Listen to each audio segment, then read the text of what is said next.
셜록 홈즈 시리즈 제2의 얼룩 아스 코난 도일 1886년.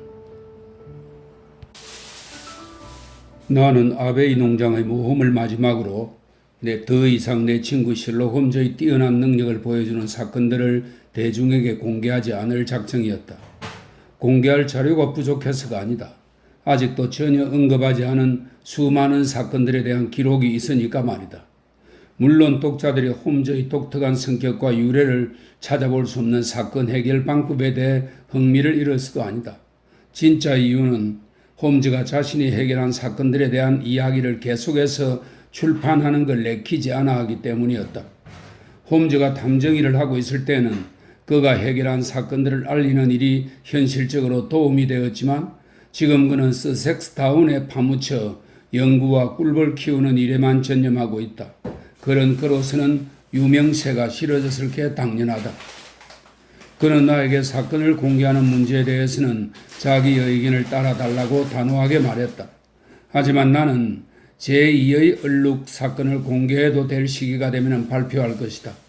나는 여태까지 발표한 여러 사건들의 대미를 장식할 사건은 그가 맡았던 사건 중에 국제적으로 가장 중요한 제2의 얼룩 사건이 되어야 한다고 여러 차례 홈즈를 설득했다.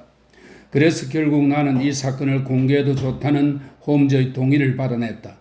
하지만 사건을 설명하는 데 있어 여간 조심스러운 것이 아니다. 만약 이 사건에 대해서 이야기하는 동안 내가 자세한 부분에 대해 다소 분명하게 밝히지 않고 적당히 넘어간다 해도 독자 여러분은 내가 왜 그러는지 이해하리라 믿는다.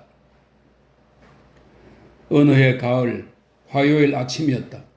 유럽 사람이라면 다 알만한 인물 두 사람이 베이크가에 있는 우리의 누추한 집을 찾아왔다. 한 사람은 높은 코에 매서운 눈매를 지녔는데 언뜻 보기에도 위험이 느껴지는 인물로 잉글랜드 수상을 두 번째 지내고 있는 유명한 벨린저 경이었다. 또 한 사람은 가무잡잡한 피부에 이목구비가 뚜렷한 신사로 건장한 체격에 정신적인 미덕까지 고루 갖춘 사람처럼 보였다. 아직 중년이라고는 볼 수 없는 이 점잖은 신사는 오너러블 트렐로니 호프였는데 그는 현직 우파 의원이자 유럽 외교부 장관으로 잉글랜드에서 가장 촉망받는 정치인이었다. 벨린저 경과 트렐로니는 신문으로 어질러져 있는 긴 의자에 나란히 앉았다. 그들의 헬쑥하고 근심 어린 표정으로 봐서 한시가 급한 중요한 문제라는 것을 짐작할 수 있었다. 벨린저 수상은 푸른 혈관이 뚜렷이 보이는 가느다란 손으로 우산의 상하 손잡이를 움켜쥔 채 어두운 표정으로 나와 홈즈를 번갈아 보았다. 그 옆에 있는 호프 장관은 초조한 듯 콧수염을 잡아당기기도 하고 시계줄에 매달려 있는 도장들을 만지작거리기도 했다. 홈즈 씨, 편지가 없어진 것을 발견한 건 오늘 아침 8시였습니다. 그 즉시 수상에게 보고드렸던지 홈즈 씨에게 사건을 의뢰하자고 제안하였습니다. 경찰에게 알리셨나요? 아니요. 벨린저 수상은 그의 특징으로 알려져 있는 신속하고도 단호한 태도로 말했다. 아직 알리지 않았고 알릴 수도 없어. 경찰에게 알리게 되면 국민들이 알게 될 거요. 우리는 이 사건을 국민들이 알게 하고 싶지 않소. 그건 왜 그렇습니까? 잃어버린 편지가 대단히 중요한 거라서 그 내용이 알려지면 유럽의 국제관계가 위태로워질 가망성이 크고 평화냐 전쟁이냐는 문제가 그 편지에 달려 있다고 해도 과언이 아니오. 그 편지를 아무도 모르게 찾을 수 없다면 차라리 찾지 않는 편이 낫소. 편지를 훔쳐간 자들이 노리는 바가 바로 그 편지의 내용을 알리는 것이기 때문이요. 알겠습니다. 그런데 호프 장관님, 편지가 분실된 상황을 자세히 설명해 주실 수 있겠습니까? 홈즈 씨, 사실 별로 설명한 내용이 없어. 그 편지는 외국의 어느 국왕으로부터 엿새 전에 온 것이요. 워낙 중요한 편지라서 낮에는 사무실에 있는 금고에 넣어두고 매일 저녁마다 화이트홀 테라스에 있는 집으로 가져가서 침실에 있는 문서 보관함에 넣고 열쇠로 잠갔어. 어제 저녁에는 편지가 문서함 속에 있었어. 그 점에 대해서는 확신할 수 있어. 저녁 식사를 하기 위해 옷을 갈아입으면서 문서함을 열고 편지가 안에 있는지 확인해 봤으니까 말이요. 그런데 아침에는 편지가 없어져 버렸어. 문서함은 어젯밤 내내 화장대 거울 옆에 놓여 있었어. 나는 잠귀가 밝은 편이고 아내도 그랬어. 밤새 누군가 침실에 들어왔다면 우리 부부가 몰랐을 리가 없어. 그런데 아무도 들어오지 않았어. 어처구니 없게도 아침에 편지가 사라진 거요. 저녁 식사는 몇 시에 드시나요? 7시 반이요. 그리고 얼마 후에 잠자리에 드셨나요? 아내가 극장에 갔었기 때문에 나는 아내가 돌아오기를 기다렸어. 우리가 침실에 들어간 시간은 11시 반쯤일 거요. 그럼 문서함이 4시간 정도 무방비 상태로 방치되었다는 말이군요. 꼭 그렇지만은 않소. 우리 부부 외에 아무도 침실에 들어갈 수 없게 되어 있어. 물론 아침에는 가정부가 드나들거나 낮에 내 하인이나 아내의 메이드가 드나들긴 하지만 밤에는 아무도 드나들지 못하오. 세 사람 모두 오랫동안 우리 집에서 일해왔기 때문에 믿을 수 있는 사람들이다오. 게다가 그들은 문서함 안에 일반적인 외교부 서류들보다 중요한 게 들어있다는 사실을 모르고 있었어. 그럼 그 편지에 대해 알고 있던 사람은 누가 있나요? 집안에 있는 사람은 아무도 모르고. 부인은 알고 계셨겠지요? 아니요, 모르고 있었어. 오늘 아침 그 편지가 없어진 걸 알았을 때까지는 아무런 얘기를 하지 않았으니까. 벨린저 수상은 만족스럽다는 듯이 고개를 끄덕였다. 호프 장관, 자네가 공무에 대해 강한 책임감을 가지고 있다는 것 일찍부터 알고 있었네만 나 역시 이렇게 국가적으로 중요한 기밀은 아무리 가까운 부부 사이라도 말해서는 안 된다고 생각하네. 호프 장관은 머리를 숙였다. 그렇게 인정해 주시니 감사할 따름입니다. 오늘 아침 편지가 없어지기 전까지 저는 결단코 아내에게 그 편지에 관해 한마디도 하지 않았습니다. 하지만 부인이 그 편지에 대해 짐작할 수 있지 않았을까요? 아닙니다, 홈즈 씨. 아내는 짐작할 수 없었을 게요. 아내뿐만 아니라 아무도 짐작할 수 없었을 게요. 전에도 서류를 잃어버린 적이 있나요? 한 번도 없었소. 잉글랜드에서 그 편지에 대해 알고 있는 사람은 어제 강요회의에서 각부 장관들에게 알려주었어. 원래 회의 내용을 외부에 알려서는 안 되지만 그 편지에 관해서 수상께서 특별히 비밀을 지키도록 당부하셨습니다. 그런데 몇 시간도 채 지나지 않아 내가 그 편지를 잃어버렸으니 호프 장관의 남자다운 얼굴은 갑작스레 북받쳐 오르는 절망감으로 일그러졌다. 그는 양손으로는 머리칼을 쥐어뜯었다. 잠시 동안 우리는 감정적이며 불안정한 그의 모습을 지켜보았다. 하지만 곧 그는 마음을 가라앉히고 침착한 어조로 말했다. 장관들 외에 관계 부서에서 알고 있는 관리도 두셋 있을 거요. 이 외에는 잉글랜드에서 그 편지에 관해 아는 사람은 아무도 없어. 확실하오. 그러면 외국에서는 어떻습니까? 외국에서 그 편지를 본 사람은 편지를 쓴 본인뿐이라고 생각하고 편지가 공식적인 경로를 통해 전해지지 않은 걸로 봐서 틀림없이 거의 장관들도 몰랐을 거요. 홈즈는 잠시 생각에 잠겼다가 말을 꺼냈다. 그런데 말입니다. 그 편지가 대체 무슨 내용이며 왜 그 편지를 분실하면 중대한 결과가 벌어지는지 더 자세히 설명해 주실 수 있겠습니까? 수상과 장관은 재빨리 눈짓을 주고받았다. 그리고 수상은 난처한 듯 눈살을 찌푸렸다. 홈즈 씨, 그 편지의 봉투는 길고 얇으며 옅은 푸른색을 띠고 있습니다. 붉은 밀랍으로 봉해져 있고 그 위에는 웅크린 사자 모양의 도장이 찍혀 있어. 주소는 커다랗고 획이 굵은 필적으로. 홈즈가 말을 가로막았다. 물론 그런 자세한 부분에도 흥미가 있고 실제로도 꼭 알아두어야 할 점이긴 합니다만 제 질문은 보다 더 근본적인 문제에 관한 것입니다. 전 그 편지에 적힌 내용을 알고 싶습니다. 홈즈 씨, 그건 아주 중요한 국가 기밀에 속하기 때문에 말씀드릴 수가 없습니다. 그리고 제 생각엔 그럴 필요도 없을 것 같은데요. 제가 익히 들어온 홈즈 씨의 명성대로 지금 설명드린 것과 같은 봉투를 찾아주신다면 나라를 위해 큰일을 하신 대가로 저희가 드릴 수 있는 데까지 보수를 드리겠소. 홈즈는 미소를 지으며 일어섰다. 두 분이 잉글랜드에서 가장 바쁘신 분이란 건 잘 알고 있습니다만 저 또한 저대로 맡고 있는 사건이 많습니다. 대단히 유감스러운 일이지만 이 사건을 맡을 수 없을 것 같군요. 더 이상 얘기해도 시간 낭비일 뿐입니다. 수상은 벌떡 일어서서 장관들까지 쩔쩔매게 만드는 그 무서운 눈초리로 홈즈를 보았다. 홈즈 씨, 이런 일을 당하긴 처음이요. 수상은 화를 가라앉히고는 다시 자리에 앉았다. 그리고 좀 지나 수상은 어깨를 으쓱해 보였다. 좋소, 홈즈 씨. 당신의 조건을 받아들여 말하겠소. 당신의 말이 옳소. 당신을 전적으로 신뢰하지 않으면서 어떻게 당신에게 사건을 의뢰할 수 있겠소? 옳으신 말씀입니다. 호프 장관이 말했다. 그럼 당신과 왓슨 의사를 믿고 얘기하겠소. 이 편지의 내용이 새해 나가면 우리나라에 큰 재난이 닥칠 테니 두 분은 나라를 사랑하는 마음으로 비밀을 지켜주시오. 저희들을 전적으로 믿으셔도 됩니다. 그 편지는 최근에 우리나라가 펼치고 있는 식민지 확장 정책에 붕괴한 한 외국의 국왕이 보낸 것이라고. 하지만 국왕이 독단적으로 한때의 감정에 치우쳐서 모양이요. 조사해보니 그 나라의 장관들도 그 편지에 관해서 전혀 모르고 있었어. 편지는 전체적으로 적절하지 않은 용어를 쓰고 있고 특히 몇몇 구절은 아주 도발적이어서 만일 편지의 내용이 알려지면 우리의 국민 감정을 자극하여 무시무시한 사태가 일어날 게 불보듯 뻔하오. 여론이 들끓게 되면 일주일 안에 우리나라는 분명 큰 전쟁에 휘말리게 될 거요. 홈즈는 종이쪽지 위에 이름을 적어 벨린저 수상에게 건네주었다. 맞소. 그 사람이 편지를 쓴 분이요.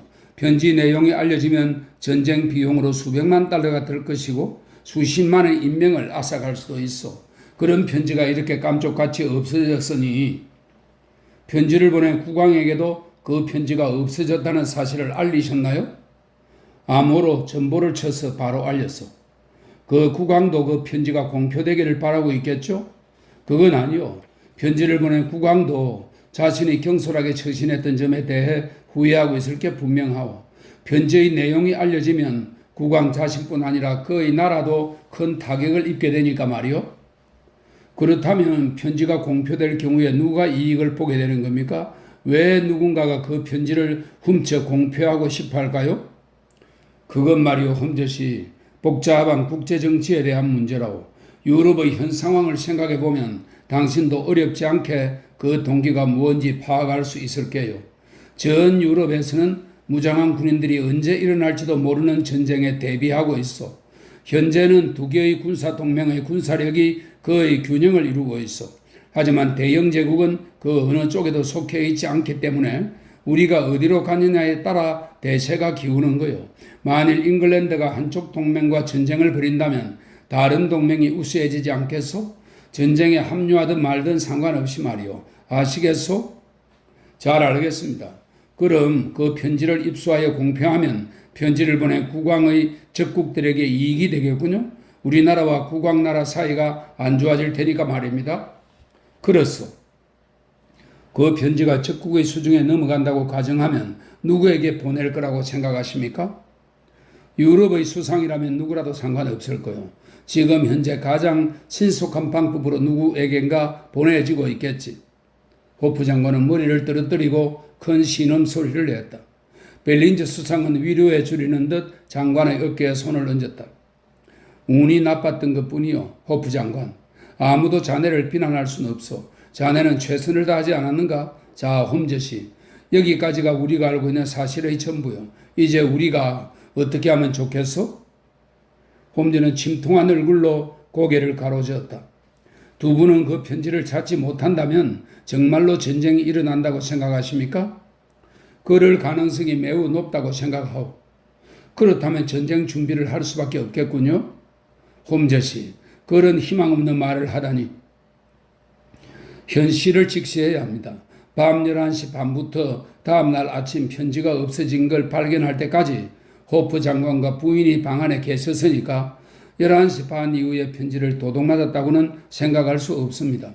그렇다면 도둑맞은 시간은 저녁 7시 반에서 11시 반 사이가 됩니다. 편지를 가져간 범인은 편지가 침실 안에 있다는 걸 알고 있었을 테고 그렇다면 되도록 빨리 편지를 손에 넣고 싶었을 테니까 아마 7시 반에 가까운 시간이었을 거라는 추리가 가능합니다. 그리고 그렇게 중요한 편지를 어제 8시나 9시쯤에 누군가가 훔쳐냈다면 지금은 그 편지가 어디에 있을까요? 범인이 누구이건 그 편지를 가지고 있을 이유가 없습니다. 그 편지를 곧장 필요한 사람에게 보냈을 겁니다. 그렇다면 편지가 적국의 수중에 들어가기 전에 되찾는 일은 말할 것도 없고 어디에 있는지 찾는 것조차도 가망이 없지 않습니까? 우리가 할 수 있는 일은 아무것도 없습니다. 벨린저 수상은 의자에서 일어섰다. 당신 말대로요, 홈즈씨. 나도 이제 와서 어떻게 할 수 없을 거라고 생각은 했어. 그런데 말입니다. 메이드나 하인들 중 한 명이 편지를 훔쳐갔다고 가정해보죠. 저희 집 하인들은 전적으로 믿을 수 있는 사람들입니다. 장관님 침실은 3층에 있고 방에 들어가는 입구는 하나밖에 없는 데다 거기로 들어가려면 사람들의 눈에 띌 수밖에 없다고 하셨습니다. 그렇다면 집안 사람 중 한 명이 그 편지를 훔친 게 틀림없습니다. 범인은 그 편지를 누구에게 가져갔을까요? 국제 스파이에게 가져갔을 확률이 크겠죠. 저는 그런 자들의 이름을 훤히 알고 있습니다. 그 가운데 주요 인물이 셋이지요. 3명 모두 살던 곳에 그대로 있는지 가서 직접 알아보는 걸로 수사를 시작해야겠습니다. 만일 그 중 한 명이 어제 저녁부터 자취를 감추었다면 편지가 그의 손에 넘어갔다는 얘기겠죠. 하지만 자취를 감출 필요가 있겠소? 호프 장관이 물었다. 런던에 있는 자기네 대사관으로 가져가면 될 텐데요. 전 그렇게 생각지 않습니다. 원래 스파이들이란 독립적으로 활동하는 데다 자기네 대사관과 관계가 나쁜 경우가 많거든요. 벨린저 수상은 수긍이 간다는 듯 고개를 끄덕였다. 홈즈씨, 나도 당신 생각이 옳다고 생각하오. 그 편지가 얼마나 중요한지 고려한다면 스파이가 자기 손으로 직접 본부에 전할 가능성이 크오. 홈즈씨, 당신의 추리력은 정말로 놀랍소. 그건 그렇고 호프 장관, 이 사건 때문에 우리의 다른 직무를 소홀히 해서는 안 되지 않겠소? 홈즈씨, 우리도 새로운 사실을 알게 되면 당신에게 알릴 테니 당신도 수사 결과를 우리에게 꼭 알려주시오. 벨린저 수상과 호프 장관은 고개를 숙여 인사를 하고 사뭇 엄숙한 태도로 방에서 나갔다. 두 유명한 정치가가 방에서 나가자 홈즈는 담배 파이프에 불을 붙이고는 한동안 생각에 잠겨 있었다. 나는 조간신문을 펼쳐들고 어제 저녁 런던에서 일어난 한 흥미로운 범죄 사건에 대한 기사를 읽고 있었다. 그런데 갑자기 홈즈가 탄성을 지르더니 벌떡 일어나 담배 파이프를 벽난로 위에 놓았다. 바로 그거야. 그게 사건에 접근하는 최상의 방법이야. 상황이 급박하긴 해도 희망이 전혀 없는 건 아니야. 지금이라도 그 세 사람 중 누가 그 편지를 훔쳤는지 알아내기만 하면 아직 그 범인이 편지를 가지고 있을 가능성도 있네. 그럴 경우에는 결국 돈 문제란 얘긴데 우리 뒤에는 잉글랜드 재무부가 버티고 있지 않나? 팔려고 내놓으면 사들이면 되는 거지. 우리가 소득세를 몇 푼 더 내더라도 말일세. 그리고 범인이 그 편지를 외국에 팔기 전에 우리나라 측과 흥정을 해버리고 그냥 가지고 있을 수도 있네. 그런 대담한 짓을 벌일 수 있는 놈은 셋밖에 없지. 오브스타인, 라로티에르, 그리고 에드와르드 루카스. 한 명씩 다 만나봐야겠군. 나는 조간신문을 들여다보며 말했다. 자네가 말한 에드와르드 루카스는 고돌핀가에 사나? 그렇다네. 그럼 자네가 찾아가도 만나지 못하겠군? 그게 무슨 소린가? 그는 어제 저녁에 자기 집에서 살해되었네.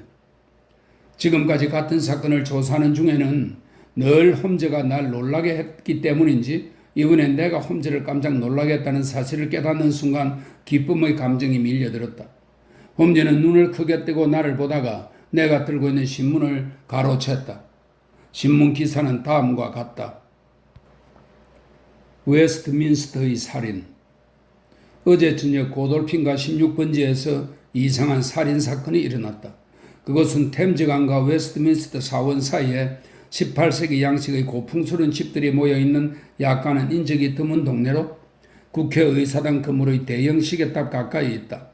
에드와르드 루카스 씨는 몇 년 전부터 이 동네에 있는 작지만 고급스러운 저택에 살고 있었는데 좋은 성격과 뛰어난 아마추어 테너 가수라는 명성으로 사교계에도 잘 알려져 있는 인물이다. 루카스 씨는 34세의 독신으로 집에는 나이 많은 가정부 프링글 부인과 그의 시중을 드는 하인 미턴이 있을 뿐이다.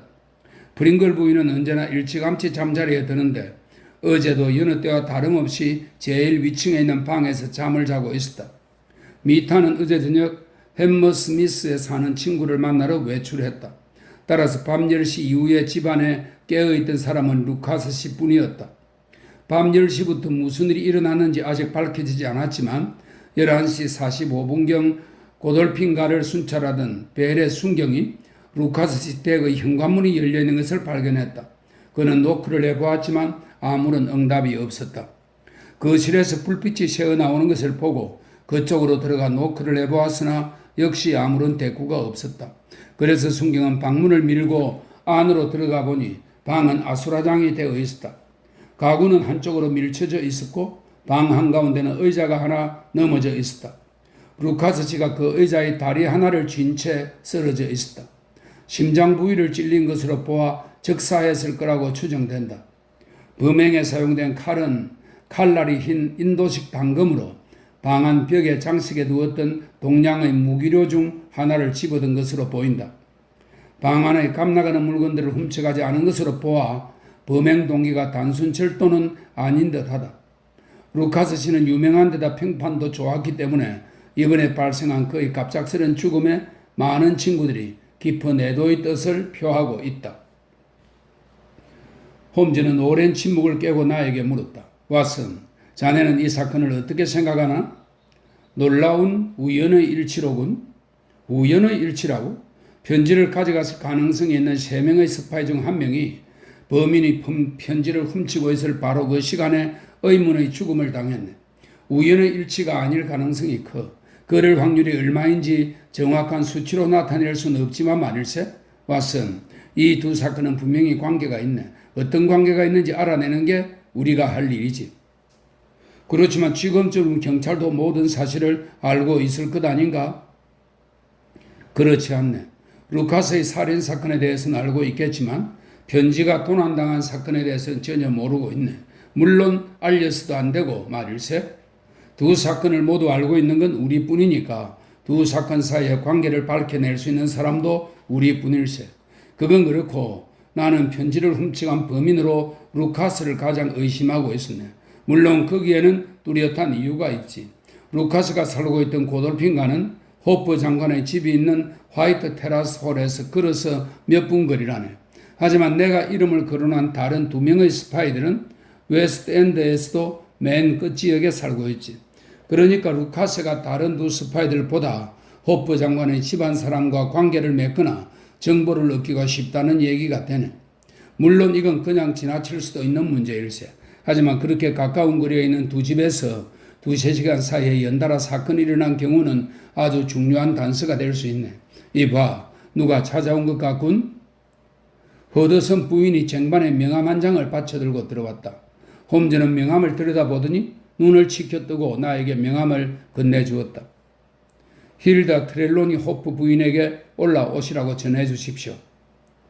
좀 전에는 유명한 두 정치가가 다녀가더니 이번에는 런던에서 가장 아름다운 여성이 우리의 누추한 방에 찾아오는 영예를 누리게 되었다.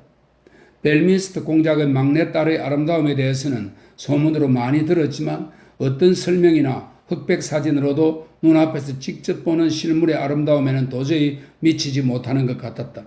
섬세하고 우아한 자태의 아름다운 용모, 피부색까지 완벽한 조화를 이루고 있었다.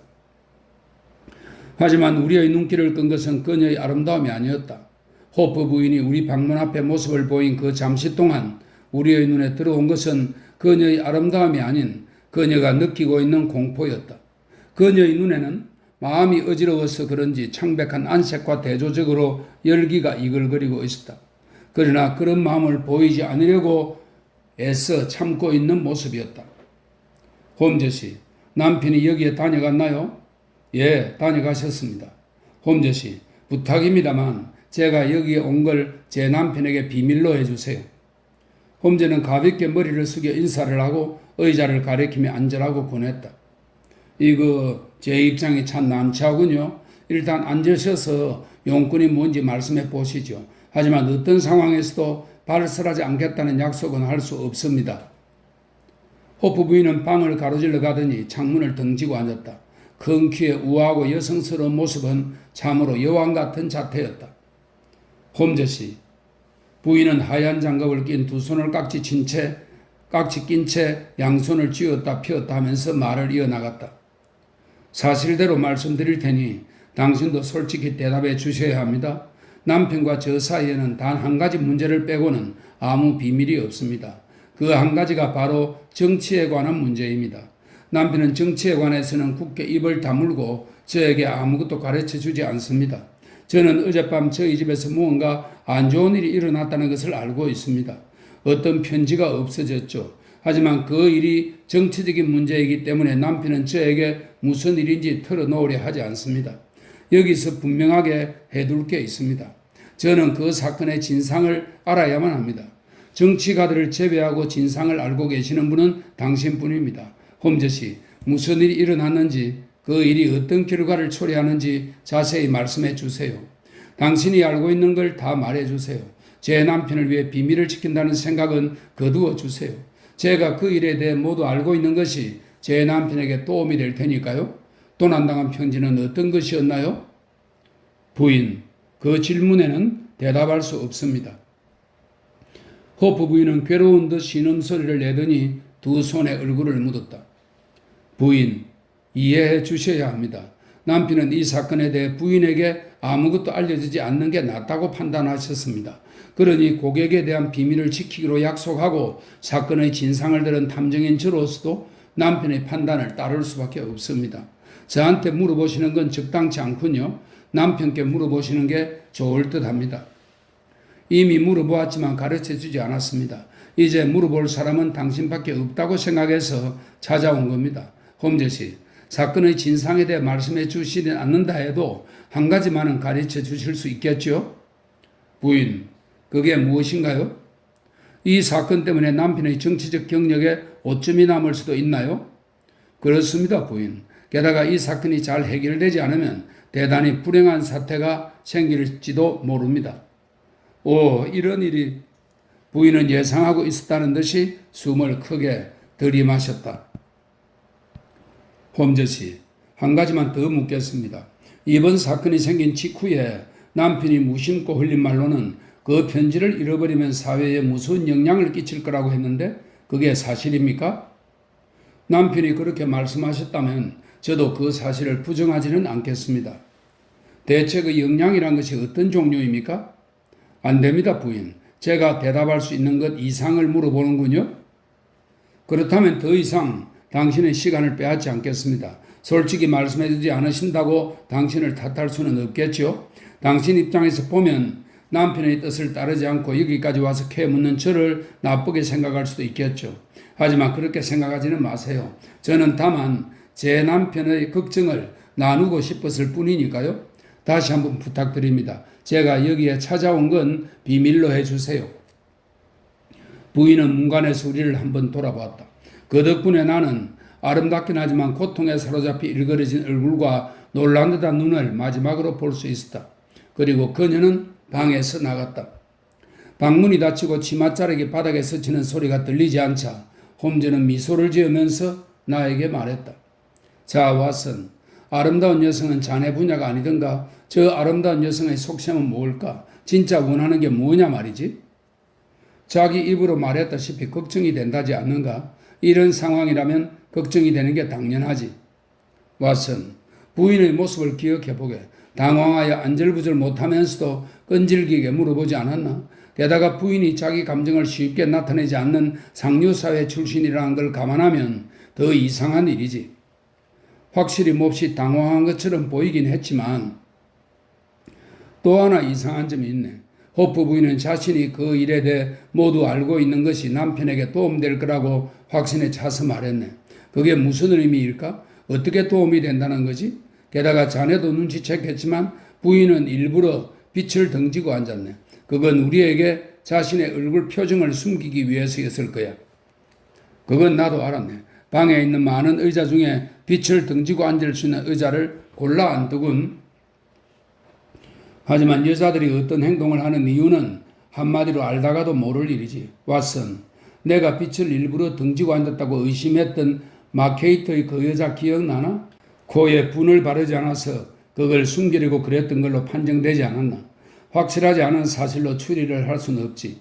여자들은 평범한 행동에도 깊은 뜻이 있을 수 있고 정말 이상해 보이는 행동에도 아무런 뜻이 없는 경우도 있지.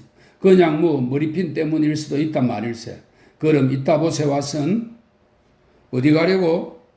고돌핀가에 가서 런던 경찰청 친구들과 오전 시간을 보낼 작정이네.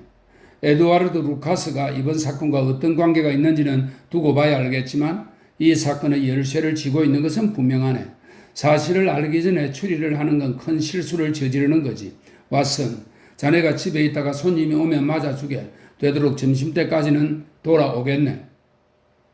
그날 하루 종일, 그리고 다음 날도 또 그 다음 날도 홈즈는 그를 잘 아는 사람들이 보기엔 말이 없는 상태. 하지만 잘 모르는 사람이 보기엔 상당히 기분이 언짢은 상태였다.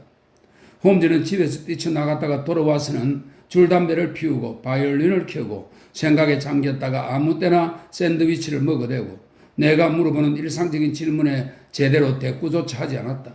분명히 수사가 잘 진행되지 않는 모양이었다. 홈즈가 사건에 대해서 아무런 얘기도 해주지 않았기 때문에 나는 신문을 읽고 배심원들의 신문 내용이라든가 루카스의 하인 존 미턴이 체포되었다가 곧 풀려난 사실 정도를 알았을 뿐이다. 금시 배심원들은 루카스의 죽음을 고의적 타살로 판결 내렸지만 범인에 대해서는 아무것도 알아내지 못했다. 범행 동기도 밝혀내지 못했다. 방에는 값나가는 물건이 많이 있었는데 범인은 전혀 손대지 않았다. 피해자의 서류들도 뒤진 흔적이 없었다. 하지만 서류를 조사해본 결과 루카스가 국제정치에 깊은 관심을 가지고 있었으며 남의 얘기하는 걸 좋아하고 자주 편지를 쓰며 다양한 외국어를 유창하게 구사했다는 사실을 알아냈다. 몇몇 나라의 고위급 정치가들과 편지를 주고받을 정도로 친했는데 서류 속에 가득한 서류들 중에서 특별해 보이는 건 발견되지 않았다. 알고 지내는 여성들은 많았으나 깊은 관계는 없어 보였고 특별히 친한 친구나 사랑하는 사람도 없었다. 규칙적인 생활을 했으며 누구한테 특별히 원한을 살 만한 짓도 하지 않았다. 어떻게 해서 피살되었는지 전혀 짐작도 하지 못하고 있으며 도무지 사건이 해결될 기미도 보이지 않았다. 존 미턴을 체포한 건 아무것도 하지 않고 있을 수는 없다는 경찰의 판단하에 어쩔 수 없이 한 조치였는데 그에게 불리한 단서는 하나도 나오지 않았다. 사건이 일어난 날 밤 미턴은 햄스 스미스에 있는 친구들을 만나러 갔었고 알리바이도 확실했다. 그가 집을 나섰다가 웨스트민스터에 도착한 시간은 범행이 일어나기 전이었지만 그의 진술에 따르면 거기서부터 걸어왔기 때문에 밤늦게나 되었어야 집에 도착할 수 있었다는 것이다. 미턴이 집에 도착한 시각은 밤 12시였으며 루카스가 피살된 것을 발견하고 상당한 충격을 받은 것 같았다. 미턴은 평상시에 주인 루카스와 사이가 좋았다. 면도기를 포함한 루카스의 물건 몇 개가 미턴의 상자 속에서 발견되긴 했지만 미턴의 설명으로는 그건 루카스가 선물로 준 것이라고 했고 가정부도 그의 말이 사실임을 증언했다. 미턴은 루카스의 집에서 3년 정도 일했다. 눈길을 끄는 사실은 루카스가 다른 나라에 갈 때 미턴을 데리고 가지 않았다는 점이다. 루카스는 때때로 석 달 내내 파리에 머물기도 했는데 그동안에 미턴은 남아서 집을 관리했었다. 가정부는 사건이 일어날 밤에 아무 소리도 듣지 못했다. 누군가 찾아온 사람이 있었다면 루카스가 직접 맞아들인 것으로 보인다. 내가 신문에서 주워들은 바로는 사건이 일어난 지 사흘이 지난 지금도 사건 해결의 기미는 전혀 보이지 않았다. 홈즈가 신문기사에 나온 사실들보다 더 많은 걸 알고 있다 하더라도 나에게는 아무 말도 하지 않았다. 레스트레이드 경감으로부터 사건이 어떻게 돌아가는지 일일이 보고받고 있다고 말한 것으로 봐서는 수사의 진행 상황을 자세히 알고 있는 것 같았다. 사건이 일어난 지 나흘째 되는 날 신문에 파리에서 발송한 전보기사가 실렸다. 그 기사의 내용으로는 사건이 완전히 해결된 것처럼 보였다. 파리 경찰이 새로운 사실을 발견함에 따라 지난 월요일 밤 웨스트민스터의 고돌핀가에서 일어난 에드와르드 루카스 피살 사건의 진상이 밝혀졌다. 여태까지의 수사 진행 상황을 보면 루카스가 그의 방에서 칼에 찔린 채 발견되었고 그의 하인 미턴이 범인으로 의심을 받았지만 확실한 알리바이가 있어서 수사가 미궁에 빠져 있었다. 하지만 어제 파리 오스테를리츠에 사는 앙리 프르네이라는 부인이 정신이 이상해졌다고 하인들이 신고했다. 곧바로 진찰해 본 결과 프르네이 부인은 위험한 상태의 정신병 증세를 보이고 있었다. 경찰의 조사에 의하면 프르네이 부인은 지난 화요일에 런던에 갔다 돌아왔으며 루카스 살해 사건과 관계가 있다는 증거를 찾아냈다. 발견한 사진을 대조해 본 결과 프르네이 부인의 남편 앙리 프르네이와 에두아르드 루카스가 동일 인물이며 무슨 이유에서인지는 모르지만 루카스는 런던과 파리에서 이중 생활을 하고 있었음이 밝혀졌다. 프르네이 부인은 커리어계로 쉽게 흥분하는 성격이며 이전에도 질투심 때문에 거의 미친 적이 있었다고 한다. 전 런던을 떠들썩하게 했던 루카스 씨 살해 사건도 부인의 이런 질투심 때문에 저질러진 것으로 추정되고 있다. 사건이 있었던 월요일 밤에 부인이 정확히 무슨 짓을 했는지는 밝혀지지 않았지만 화요일 아침 부인과 인상이 일치하는 여자가 채팅 크로스역에서 몹시 흥분한 모습으로 미친 사람 같은 행동을 해서 다른 사람들의 이목을 끄은 일이 있었다. 따라서 프르네이 부인이 완전히 정신이 나간 상태에서 루카스를 죽였거나 루카스를 죽인 충격으로 실성했을 가능성이 있다. 현재로서는 프르네이 부인이 있었던 일에 대해 이치에 맞는 설명을 해줄 수 없는 상태이며 의사는 부인이 제정신을 찾을 가망이 없는 것으로 판단했다. 그리고 월요일 밤 고돌핀가에 있는 루카스의 집을 한 여자가 지켜보고 있었다고 말하는 증인도 있는데 그 여자가 프르네이 부인이었을 것으로 추정된다. 나는 홈즈가 아침 식사를 하는 동안 기사 내용을 큰 소리로 읽어주었다. 홈즈, 이 기사를 어떻게 생각하나? 홈즈는 식탁에서 일어서더니 방안을 이리저리 거닐었다. 왓슨, 자네가 오랫동안 참고 있었다는 건 아네. 하지만 내가 지난 사흘 동안 사건에 대해 아무 얘기도 해주지 않은 건 실제로 별로 말할 거리가 없었기 때문일세. 지금 파리에서 온 이 기사도 별 도움이 되지 않는군. 그래도 루카스의 살인에 대해서는 수사가 마무리된 게 아닌가? 사실 우리가 맡은 사건과 비교해 봤을 때 루카스의 죽음은 사소한 사건에 불과하네. 우리가 진짜 해야 할 일은 없어진 편지를 찾아서 유럽에 전쟁이 일어나는 걸 막는 걸세. 여기서 한 가지 그냥 지나쳐서는 안 되는 점이 있네. 지난 사흘 동안 아무런 일도 일어나지 않았다는 사실일세. 정부로부터 거의 1시간마다 보고를 받았는데 유럽 어디에서도 전쟁이 일어날 조짐은 보이지 않고 있네. 편지를 훔친 사람이 이미 그 편지를 다른 사람에게 전달했다면 무슨 일인가 생겼을 걸세. 그렇다면 편지가 아무에게도 전달되지 않았다는 얘긴데 그럼 그 편지는 어디 있을까? 누가 가지고 있는 걸까? 왜 편지를 그냥 갖고 있는 거지? 내 머릿속은 이런 문제들로 가득 차 있다네. 편지가 없어진 날 밤 루카스가 살해된 건 단순한 우연의 일치일까? 편지가 그의 손에 들어갔을까? 그럼 어째서 그의 서류 속에 편지가 없는 걸까? 정신이 나간 프르네이 부인이 가져간 걸까? 그렇다면 파리에 있는 그녀의 집에 있는 걸까? 프랑스 경찰의 의심을 사지 않으면서 프르네이 부인 집을 수색할 방법이 없을까? 왓슨, 이번 사건에서는 범죄자에게 법이 위험한 것만큼 우리에게도 법이 위험한 존재네. 자네도 알다시피 이 사건이 절대 법적인 문제로 불거져서는 안 되지 않나. 아무도 우리를 도와줄 수는 없지만 이 사건에 걸려있는 이익은 참으로 어마어마하지. 내가 이 사건을 잘 해결하기만 한다면 내 경력에 더 없는 영예가 될 걸세. 아, 무슨 새로운 정보가 들어온 모양이군. 홈즈는 건네받은 쪽지를 훑어보았다. 이봐 왓슨, 레스트레이드 경감이 무언가 흥미로운 사실을 발견한 모양이야. 자네도 모자를 쓰게 웨스트민스터의 사건 현장으로 같이 가자고. 나는 이번 사건의 범행 현장에는 처음이었다. 루카스의 집은 높고 폭이 좁은 건물로 색은 좀 어둡지만 깨끗하고 튼튼해 보였으며 100년 전쯤에 지어진 듯한 구식 건물이었다. 불독처럼 생긴 레스트레이드가 창문 너머로 우리를 보고 있었다. 몸집이 큰 경관이 현관문을 열자 레스트레이드 경감이 나와서 반갑게 우리를 맞았다. 우리는 범행이 일어났던 방으로 안내되었다. 하지만 방 안에는 카펫에 밴 핏자국 외에는 범행 흔적이 아무것도 남아있지 않았다. 방 한가운데에 깔려있는 카펫은 조그마하고 네모난 인도 제품이었고 카펫이 깔려있지 않은 바닥은 네모 모양의 나무판으로 만든 구식 마룻바닥이었지만 반질반질하게 잘 닦여 있었다. 벽난로 위는 무기들로 장식되어 있었고 그 중 하나가 살인형기로 사용되었다.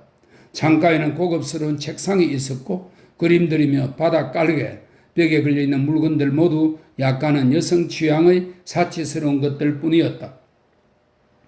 레스트레이드 경감이 말을 꺼냈다. 파리에서 보낸 소식은 읽어보셨나요? 홈즈는 고개를 끄덕였다. 이번엔 프랑스 경찰이 사건 해결에 큰 공로를 한 것 같군요. 사건이 그들이 말한 대로라는 게 명백하지 않습니까? 브루네의 부인은 남편의 행방을 찾아내어 급습을 한 겁니다. 루카스는 완벽한 이중 생활을 하고 있었으니까요. 다른 사람들이 볼지도 모르는데 길거리에 세워둘 수는 없었으니까 루카스는 부인을 집 안으로 들어오게 했겠죠. 그녀는 남편의 뒤를 밟았다고 하면서 그를 비난했을 겁니다. 그러다 감정이 격해져서 가까이에 있는 당금을 뽑아들었고 결국은 죽이게 된 겁니다. 하지만 의자가 모두 한쪽으로 치워져 있었던 걸로 봐서는 순간적으로 죽인 게 아닐 수도 있습니다. 그리고 루카스는 의자의 한쪽 다리를 움켜 쥔 채 죽어 있었는데 그건 그 의자로 부인의 공격을 막으려 했던 것이 아니었나 생각됩니다. 마치 현장에서 범죄를 목격한 사람처럼 이제는 모든 게 분명해졌군요. 홈즈는 눈을 치켜떴다. 그럼 왜 나를 오라고 부른 거요? 아, 그게 말입니다. 좀 다른 문제입니다. 별일 아닌 것 같긴 하지만 좀 이상한 점이 있었어요. 제 생각에는 선생이 흥미를 가질 것 같더군요. 주요 사실과는 별 관계가 없는 일이긴 하지만 말입니다. 대체 그게 뭐요? 이런 범행이 일어난 뒤에는 일반적으로 현장을 그대로 보존하는 데 주의를 기울인답니다. 이번 사건도 마찬가지로 아무것도 건드리지 않고 밤낮으로 경관이 사건 현장을 지켰죠. 그런데 오늘 아침의 일입니다. 루카스의 사체도 묻었고 수사도 종결되고 해서 현장을 치우려고 했습니다. 그런데 이 카펫을 보시죠. 마룻바닥에 고정시키지 않은 채 그냥 깔려 있거든요. 그랬더니 뭘 발견했다는 거요? 홈즈의 얼굴은 기대감으로 긴장되었다. 아마 100년이 걸려도 선생은 우리가 발견한 걸 상상조차 할 수 없을 거요. 카펫에 묻어있는 핏자국이 보이시죠?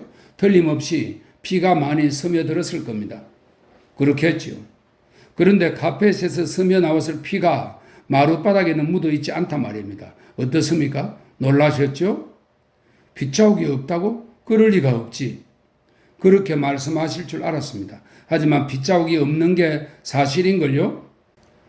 레스트레이드는 카펫의 한쪽 귀퉁이를 손으로 들어 올려 뒤집어 보였다. 그가 말한 대로였다. 보십시오. 카펫의 뒤쪽도 앞쪽과 마찬가지로 핏자국이 있습니다. 그렇다면 마룻바닥에도 얼룩이 남아 있어야 하지 않습니까? 레스트레이드는 유명한 탐정을 당황하게 만든 것이 신이 났는지 혼자서 킥킥 웃으댔다. 자, 그럼 제가 설명을 해드리지요. 여기에 두 번째 핏자국이 나 있습니다. 물론 카펫에 난 자국의 위치와 일치하지 않지만요. 직접 보시죠. 레스트레이드는 설명을 하면서 카펫의 다른 쪽을 들어 뒤집어 보였다. 과연 구식 마룻바닥의 표면에는 선명한 붉은 핏자국이 나와 있었다. 홈즈 씨, 이걸 어떻게 생각하시나요? 왜 이렇게 되어 있는지 묻는 거요? 그거야 간단하지. 처음에는 두 개의 핏자국이 일치했겠지만 누군가 카펫을 돌려놓은 거요. 모양이 네모난 데다 바닥에 고정되어 있지도 않으니까 쉽게 돌려놓을 수 있었을 거예요. 누군가가 카펫을 돌려놓았다는 사실을 들으려고 선생을 부른 게 아닙니다. 경찰도 그 정도는 알 수 있으니까요. 그건 너무 뻔한 일 아닙니까? 내가 알고 싶은 건 누가 무슨 이유로 카펫의 위치를 바꾸어 놓았나 하는 점입니다. 홈즈의 얼굴이 굳어지는 걸로 봐서 그가 마음속으로는 흥분 때문에 동요하고 있음을 알 수 있었다. 레스트레이드 경감, 복도에 서 있는 저 경관이 줄곧 이 방을 지키고 있었소? 그렇소. 그럼 내가 하라는 대로 하시오. 저 경관을 조사해 봐야 하오. 우리 앞에서는 안 돼요. 우리는 여기서 기다릴 테니 뒤쪽에 있는 방으로 데려가시오. 당신과 1대1로 말해야 경관이 쉽게 털어놓을 거요. 그리고 왜 사람들을 사건 현장에 들여보낸 다음 혼자 놔두었는지 물어보시오. 그렇게 했는지 안 했는지를 묻지는 마시오. 그냥 당연한 사실로 받아들이고 있는 것처럼 보여야 하오. 누군가 이 방에 들어왔다는 사실을 안다고 말해주시오. 그 다음 빨리 털어놓으라고 다그치시오. 솔직하게 고백하는 것만이 용서받는 유일한 길이라고 말해주시오. 내가 말한 그대로 해야 하오. 알겠소? 저 녀석이 정말로 알고 있다면 불지 않고는 못 베길 겁니다.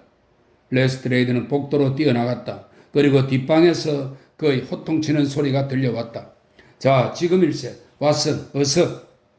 홈즈가 아주 급한 듯이 소리쳤다. 홈즈의 무관심한 태도 뒤에 감춰져 있던 무서운 힘이 폭발한 것 같았다.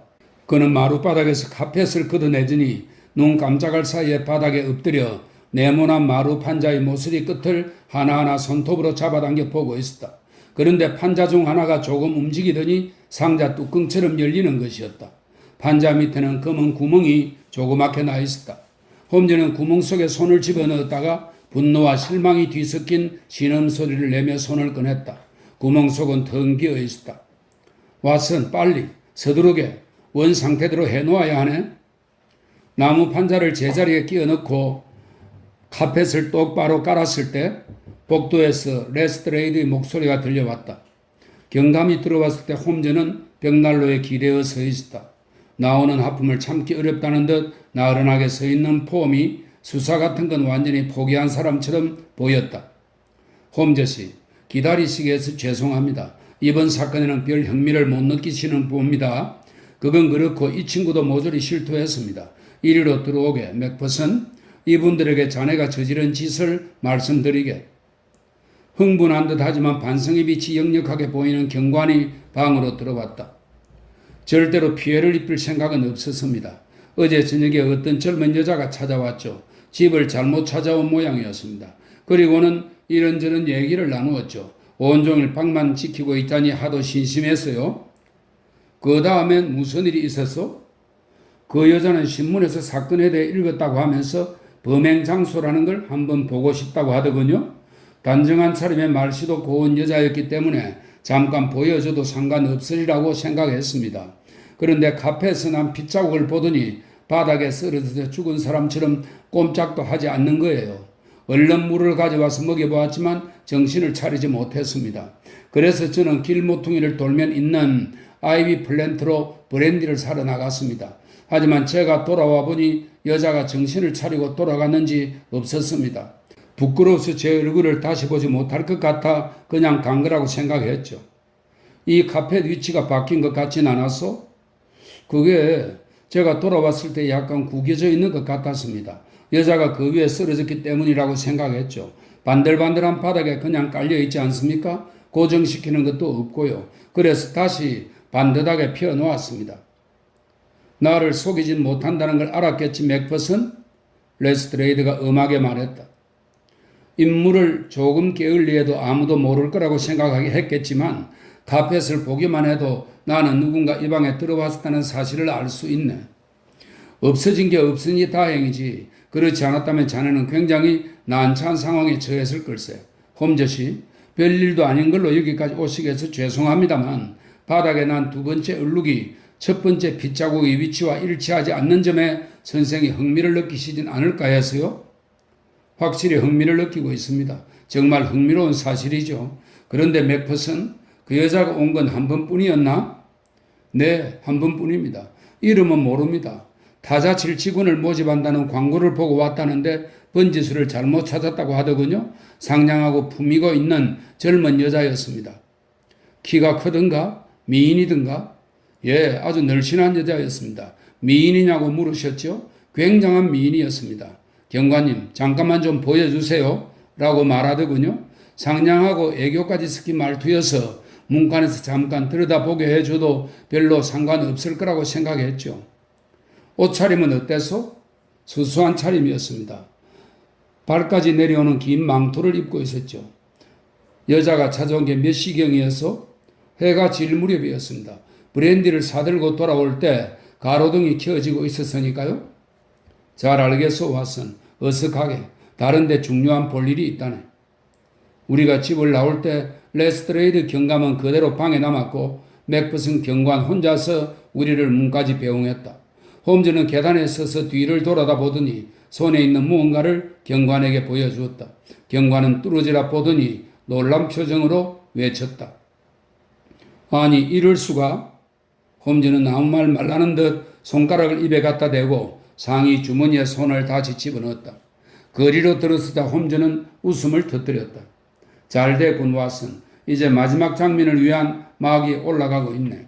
전쟁도 일어나지 않을 거고 트렐로니 호프 장관의 화려한 경력에 오점이 생기지도 않을 걸세. 편지를 보낸 국왕도 자신의 경솔한 처신에 대해 처벌받을 필요가 없게 되는 거지. 우리가 약간의 재치를 발휘해 잘 처리한다면 아무도 피해를 입지 않을 거라 말일세.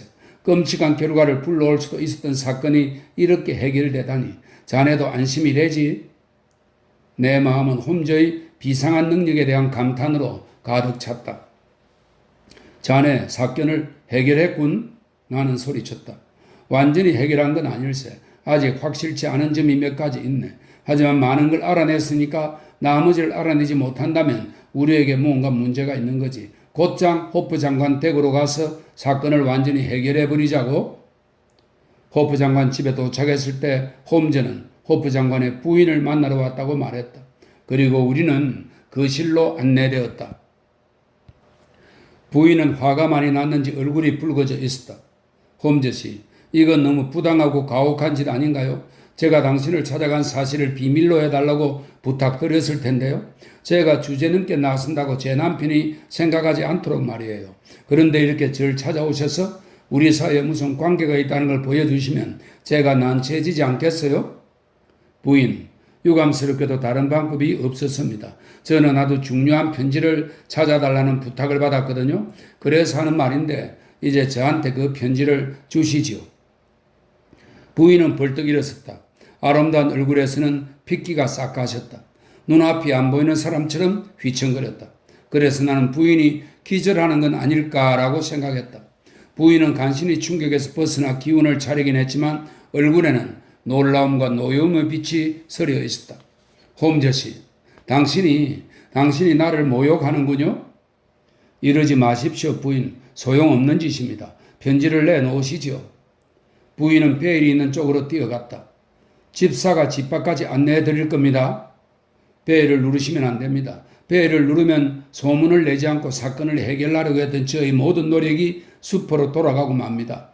편지를 내놓으시기만 하면 모든 일이 원만하게 수습될 겁니다. 제가 하라는 대로 하면 이 일은 조용히 수습될 수 있을 겁니다. 하지만 제 말에 따르지 않으신다면 저로서는 진상을 밝힐 수밖에 없습니다. 부인은 마치 여왕처럼 오만하게 서서 똑바로 홈즈의 눈을 응시했는데 홈즈의 마음을 읽으려고 하는 것 같았다. 한쪽 손을 베일 위에 올려놓고 있긴 했지만 울리려는 생각은 없는 것 같았다. 홈즈 씨, 절 위협하시는군요. 여기까지 오셔서 여자를 위협하다니 비겁한 질 아닙니까? 무언가를 아신다고 했는데 뭘 아신다는 말씀인가요? 먼저 좀 앉으시죠, 부인. 그렇게 서 계시면 쓰러질 경우 상처를 입을 겁니다. 앉으실 때까지는 이야기를 하지 않겠습니다. 고맙습니다. 홈즈 씨, 5분만 시간을 드리겠습니다. 1분으로도 충분합니다. 힐다 부인, 저는 다 알고 있습니다. 부인이 에두아르도 루카스를 찾아간 것도, 그에게 편지를 건네준 것도, 어제 저녁 교묘한 방법으로 루카스의 방에 다시 들어간 것도, 그리고 카페 달에 은밀한 곳에 숨겨져 있던 편지를 어떻게 꺼내갔는지까지도 말입니다. 부인은 백지장같이 하얘진 얼굴로 홈즈를 빤히 보았다. 두 번쯤 침을 삼키고는 말문을 열었다. 홈즈 씨, 미쳤나 보군요. 미쳤어요. 홈즈는 주머니에서 두껍고 딱딱한 종이 조각을 꺼냈다. 어떤 여자의 초상화에서 얼굴만 도려낸 것이었다. 쓸 데가 있을 것 같아 이걸 가지고 다녔죠. 경관이 어제 저녁에 온 여자와 이 초상화의 여자가 같은 인물이라고 인정했습니다. 부인이 깜짝 놀라 숨이 막힌 듯한 표정으로 머리를 의자 등에 기댔다. 자, 부인은 편지를 가지고 계십니다. 아직은 사건을 잘 수습할 수 있습니다. 저도 당신을 난처하게 만들 생각은 없습니다. 편지를 찾아 당신의 남편에게 돌려주기만 하면 제 임무는 다 끝납니다. 제 말대로 하시죠. 이제 다 고백하십시오. 기회는 지금밖에 없습니다. 부인은 용기가 대단한 사람이었다. 일이 이렇게까지 되었는데도 자신의 패배를 인정하지 않았다. 홈즈 씨, 거듭 말하지만 당신은 지금 말도 안 되는 착각을 하고 있습니다. 홈즈는 의자에서 일어섰다. 유감입니다, 부인. 저는 부인을 위해 최선을 다했습니다. 하지만 모두 헛수고였군요. 홈즈가 벨을 울리자 집사가 들어왔다. 트렐로니 호프 장관이 집에 계십니까? 12시 45분에 집에 돌아오실 겁니다. 홈즈는 시계를 꺼내보았다. 아직 15분이 남았군. 됐어. 그만 가보시오. 장관이 오실 때까지 기다리지. 집사가 방문을 닫기도 전에 호프 부인은 홈즈의 발밑에 무릎을 꿇었다. 위를 올려다보는 그녀의 아름다운 얼굴은 눈물로 젖어 있었다. 오, 절 용서해 주세요. 홈즈 씨 용서해 주세요. 부인은 몹시 흥분하며 애원했다. 제발 남편에게 말하지 마세요. 저는 진심으로 남편을 사랑하고 있답니다. 저는 남편의 삶에 어떤 나쁜 영향도 끼치고 싶지 않답니다. 하지만 이 사실을 알게 되면 남편의 고귀한 마음에 상처를 주게 됩니다. 홈즈는 부인을 일으켰다. 부인, 마지막 순간에라도 본심으로 돌아와 주셔서 감사합니다. 이제 별로 시간이 없습니다. 편지는 어디에 있나요? 부인은 책상으로 뛰어가 열쇠로 서랍을 열고 푸른빛이 도는 긴 봉투를 꺼냈다. 여기 있습니다. 이런 건 애당초 내 눈에 띄지 말았어야 했어요. 이걸 어떻게 돌려주지? 홈즈가 중얼거렸다. 빨리 무슨 방법을 생각해내야 하는데 문서 보관함은 어디에 있나요? 아직 침실에 그대로 있습니다. 정말 다행이군요, 부인. 문서함을 빨리 가져오십시오. 잠시 후에 부인이 붉은색의 납작한 문서함을 가지고 돌아왔다. 먼저 번에는 어떻게 열었죠? 복잡한 열쇠를 가지고 계시나요? 물론 가지고 계시겠죠? 어서 여십시오. 호프 부인은 품 안에서 조그만 열쇠를 꺼냈다. 문서함은 쉽게 열렸다. 안에는 서류가 가득 들어있었다. 홈즈는 파란 봉투를 서류 중간쯤에 깊숙이 넣었다. 그리고는 문서함을 닫고 열쇠로 잠근 다음 침실에 갖다 놓으라고 말했다. 이제 호프 장관을 맞을 준비가 다 되었군요. 아직 10분이 남았습니다. 제가 부인을 보호하기 위해 노력하고 있다는 걸 아시겠죠? 그러니 그 보답으로 부인은 이 사건의 진상을 숨김없이 얘기해 주셔야 합니다. 홈즈 씨, 다 말씀드리겠어요. 제 남편의 마음을 한순간이라도 괴롭히느니 차라리 제 오른팔이 잘리는 게 나을 겁니다. 런던에서 저만큼 남편을 사랑하는 여자도 없을 거예요. 그런데도 저는 이런 짓을 저질러야만 했어요. 남편이 제가 한 일을 한다면 저를 용서하지 않을 거예요. 워낙 명예를 중시하는 분이라 남의 잘못을 잊거나 용서하지 못하거든요. 홈즈 씨, 제발 도와주세요. 제 행복, 남편의 행복, 그리고 저희들 생활 자체가 위험에 빠져 있습니다. 빨리 사건의 진상을 말씀하시죠. 시간이 별로 없습니다. 사건은 제가 경솔하게 쓴 편지에서부터 시작되었습니다.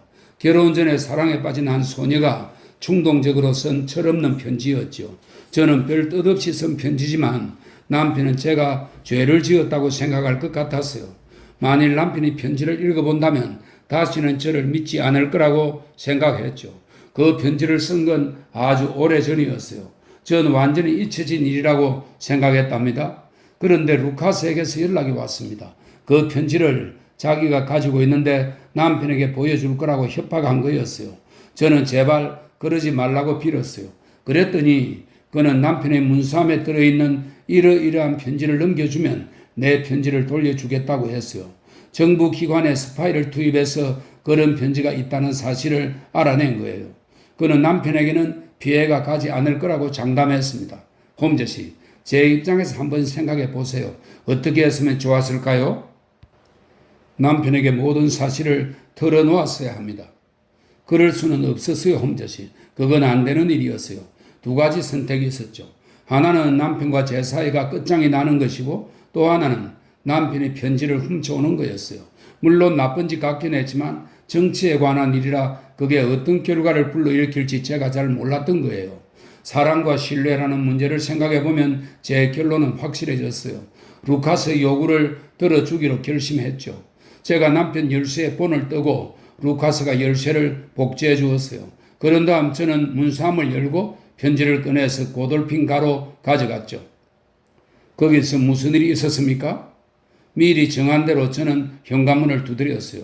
루카스가 직접 문을 열어주더군요. 그의 뒤를 따라 집 안으로 들어갔지만 현관문을 좀 열어두었습니다.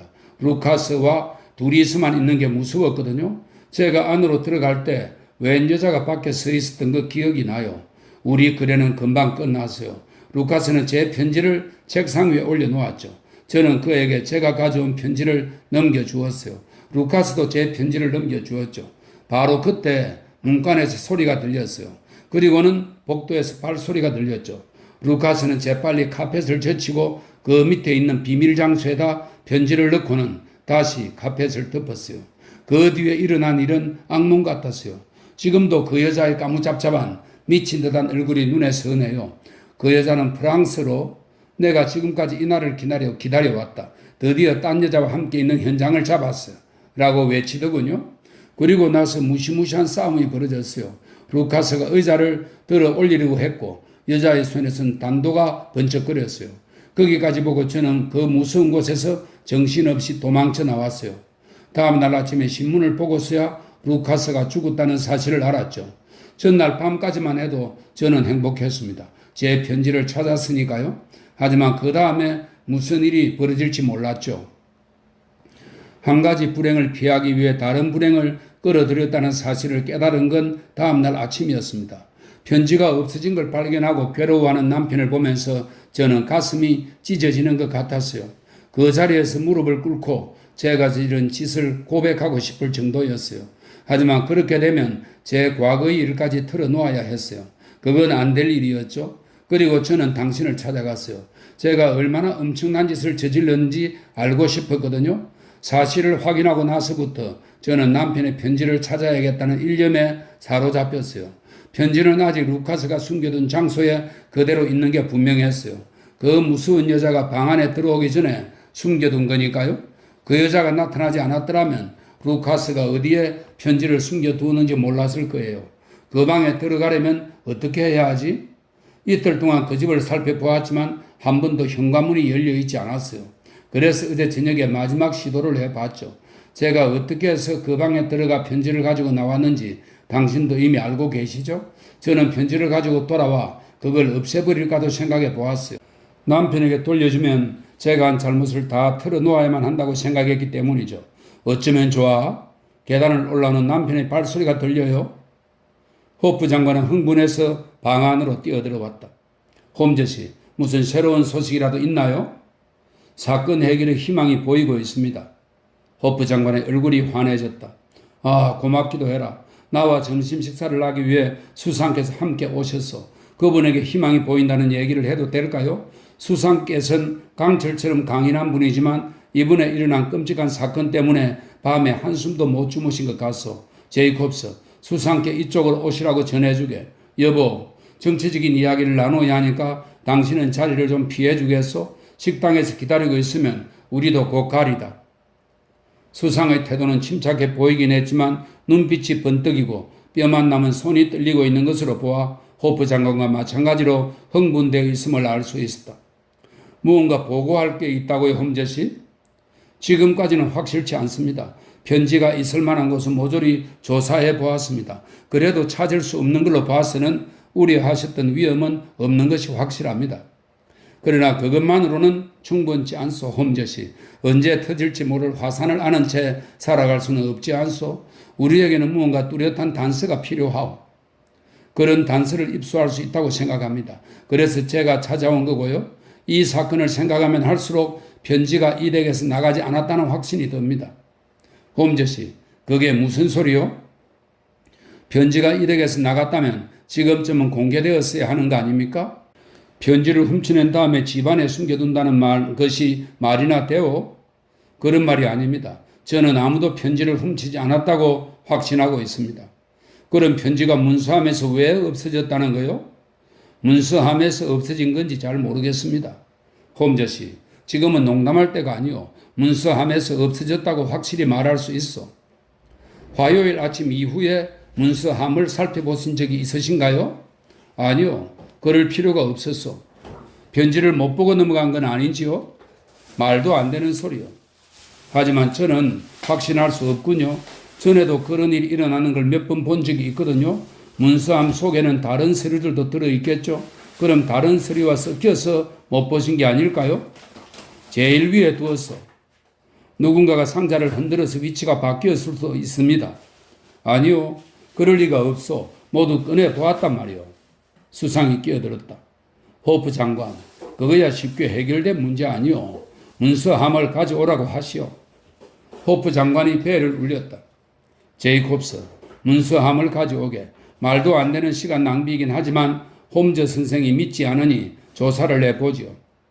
얼마 후 제이콥스가 문서함을 가져왔다. 수고했네. 여기에 놔두게. 열쇠는 항상 제 시계줄에 달려 있습니다. 자, 이게 서류들입니다.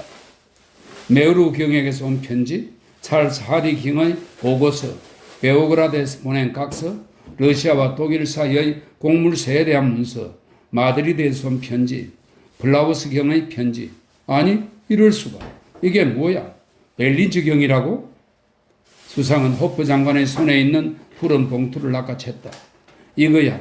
안에 들어있던 내용물도 그대로군. 호프 장관, 천만 다행일세. 고맙소. 정말 고맙소. 이제야 걱정이 사라졌군. 그렇지만 정말 상상할 수도 없는 일이었어. 말도 안 되는 일인 줄 알았는데.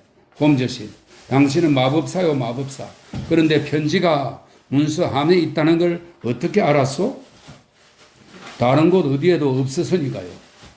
정말 내 눈을 믿을 수 없구려. 아내가 어디 있지? 모든 일이 다 잘 해결되었다고 얘기해 주어야 하는데. 힐다. 호프 장관이 문 쪽으로 달려가자 수상은 눈을 반짝이면서 홈즈를 보았다. 자, 홈즈씨. 편지가 문서함 속에 그대로 있다는 생각을 한 데는 무슨 이유가 더 있었을 텐데요. 그 편지가 어떻게 해서 돌아와 있는 거요? 홈즈는 빤히 보고 있는 수상에게서 눈길을 떼고 미소를 지었다. 우리에게도 외교상의 비밀이 있답니다. 홈즈는 모자를 들고 문 쪽으로 걸어갔다.